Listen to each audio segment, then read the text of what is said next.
Here we have the Zenith Model Royal D14 solid state portable radio, and it's a little tiny thing.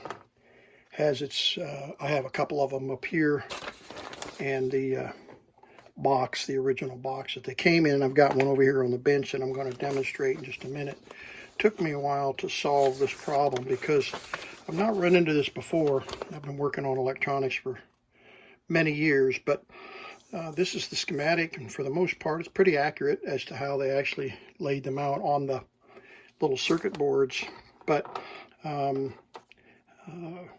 what I discovered was that I had voltages that were fairly close, not perfect, on these transistors. Two of the transistors, the emitter is at 0 volts. As you can see, it's tied to ground, and this converter amplifier here is the base, excuse me, the emitter, I said it base, these emitters. The emitter goes through a 330 ohm resistor to ground, and it should have about 2 volts, and it always had 0 volts. And the 1.32 volts here was 1.4, a little high, 1.45. The battery's only 1.5 volts. So coming through a 100 ohm resistor, through a 100 ohm resistor down through the coils and all the coils, which wouldn't drop the voltage very much. 100 ohms over to the coils and to the collector. That's where the collector gets its voltage. This was high, this was correct, 1.65, but this was 0, and that kept throwing me off. The other thing that I noticed about this radio was that when you hook an ammeter to the power, you'd have super low current draw, like maybe 50 microamps. It was like not even an amp. I mean, not even 100 milliamps. Or 10 milliamps. So it was like super low current draw. So I've pretty well decided, after checking components here, everything checked out fine. Tested the transistor here, and this transistor tested okay. I injected a signal in here and had a good strong signal into the earphone. So I knew that the amplifier section was good. The IF section was a question, but these voltages tested out correct. And so I ended up focusing on this amplifier, or excuse me, the antenna section. Wasn't able to detect any kind of intermediate frequency, the 455 kilohertz. I wasn't able even to detect the radio frequency of the input of the antenna. So I pulled this transistor out, and it tested okay. It was, the gain on the transistor was around 68, which was very low. And I thought, So we ended up, my son came over, and he did some tracing, and he came to the same conclusion, that it didn't look like this transistor was conducting. I just had happened to have 2 of the equivalent NTE transistors to replace this, so I replaced this, or Jesse replaced this transistor, and it started conducting, and the radio became alive. Now, it's not real strong, but we're in the house. I can only get 1, maybe 2 radio stations in the house on even the very best of radios. Got a little transistor radio right here, which is strong. It's got 3 or 4 2 or 3 IFs, 3 IFs in it. It's got lots of amplification. I think it's an 8 transistor. And it can only get a couple of channels. So I was tickled to be able to get 1 strong station once we replaced this transistor. But it didn't test bad. It just tested weak. And that was something that I was not accustomed to seeing on these transistor radios. I'm more into the tube stuff, but these are these little tiny transistors. And they're not even a TO92 form. They're little tiny transistors. And anyway, I replaced that in this radio over here that we're gonna test for you. and it woke the unit back up. So before I go test this other unit for you to demonstrate how it's working, I went ahead and I had an extra replacement transistor, and I put that in here. It's back up underneath here. And I replaced that transistor. And if I hold my hand on the antenna coil, it will wake up. Barely, but it will wake up. And you can hear noise, and I couldn't tune a station in, but you could hear noise, AM noise, which is a good sign. So this circuit is beginning to work. The voltages were about right, not drawing a lot of current, total current. So I suspect that this transistor is bad. So I pulled it out. The other one, very similar to the one I just showed you. I pulled it out, and it goes right here. You can see the holes in the missing transistor right there, those 3 holes. And that is this IF transistor, this right here. I tested it, and I want you to see a picture of what the analyzer shows on this transistor. Actually, that transistor is already hooked up now that I remember. So let's just take a look if I've got it hooked up correctly. Okay.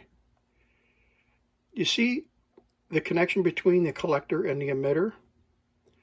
There's another diode connection. So there's a leaky connection between the collector and the emitter. And also notice the gain of this transistor, probably because of that short. Only 19, and it should be 180. And so that explains why this radio, while it does have some RF crackle when you hold your finger on the antenna on here, it's forcing signal into this circuit, but the IF can't amplify it because this transistor is bad.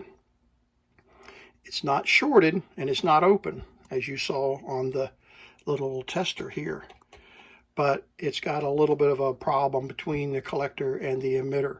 So I don't have any more of those transistors. They're all obsolete, but I did find a replacement. So I'm going to replace that transistor when those get in here, and that should wake this radio up, should wake this one up. The other thing that I want to show you now is this working radio, which I'm very proud to have it working, is the green owl, and we got it working. Let me pull it out here. Very encouraged that it's working. Runs on a 1.5 volt button cell right here. It works off of this 1.5 volt button cell, and it draws about 1.2, 1.3 milliamps when it's operating. So it's not a lot of current, which is good because the battery won't be able to play long if it pulls much more than that little tiny button cell. So let's pull this twisty tie off here. Oh, okay. And as I said before, this comes with a lanyard, so you can put it around your neck, and it's kind of all tangled up there.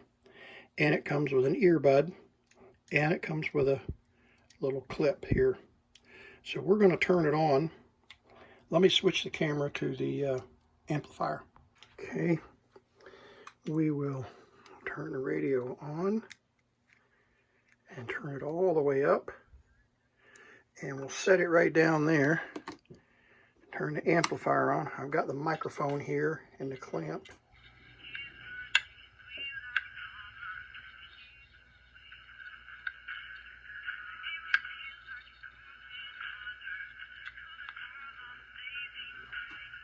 Okay, can barely hear it.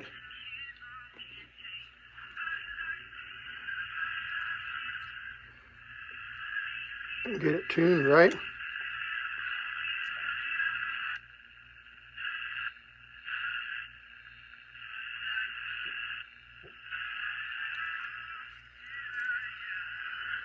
All right. Might be a little bit far for this mic to pick up the... There we go. Let's see if that makes a difference. Yeah. Okay, so all that is just proof that the radio is working. That's really all I wanted you to see. And these little radios are very hard to find online. And when you find them, they're not working. I've got 3 of them and none of them had worked. So we did discover that the semiconductors in these units are bad. And so I've ordered several to replace the semiconductors in these, the 2 at least, and then I may end up replacing this audio amp too. I'm not sure how strong that one is working, but these definitely go bad in the radio, and they must have been a bad run because all 3 of the radios that I have from random locations. I ordered 3 more of these radios from a Hong Kong site. Don't know that I'll ever see them. They haven't billed me for them yet, but their website shows that I did order them. So I don't know. I'd like to have them just because they're so rare, and they are a cute little thing, especially when you can get them with the box and the instruction manual, which is pretty cool that you would even need an operating instruction manual for it. But there you go. Buying, you have to have, to get a schematic, you have to pay for them. I've never found a free schematic anywhere, and I don't know what I paid for this schematic, maybe 15 bucks from Sam's, which really surprised me that it was available. But that is the model Royal D14 Zenith transistor radio.